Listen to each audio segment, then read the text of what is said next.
সম্মানিত ভাইরা, তিনটা নির্বাচন গেল, তাদের কার্যকালে তাদের মেয়াদকালে গায়ের জোরে যেভাবেই বর্তমান ছিল সেই সময়টা এদেশের আপামর জনগণ ভোট দিতে পারেনি। বিশেষ করে এখন যাদের বয়স 26 বছর হয়েছে তারা তিনটি নির্বাচনে একটা ভোট দেওয়ার সুযোগ পায়নি। কেন? যুব সমাজকে বাদ দিয়ে আমার দেশ চলবে? এদেশের উন্নয়ন অগ্রগতি হবে? কখনো না। শেষ পর্যন্ত যুব সমাজের সমস্ত অধিকার কেড়ে নেওয়া হবে। ছাত্রদের হাতে সার্টিফিকেট ধরিয়ে দেওয়া হয়, কিন্তু চাকরি এবং কাজ তাদের কপালে জুটে না।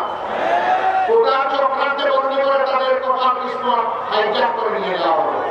তারা এর জন্য রাস্তায় নামা অধিকার আদায়ের জন্য ছোট্ট একটি দাবি, সেই দাবিটাকে করোনা কায়দায় হেলমেট এবং মুগর দিয়ে দমন করার চেষ্টা করা হলো। গুলি চালানো হলো, শেষ দিন পর্যন্ত মানুষের বুকে গুলি চালানো হলো।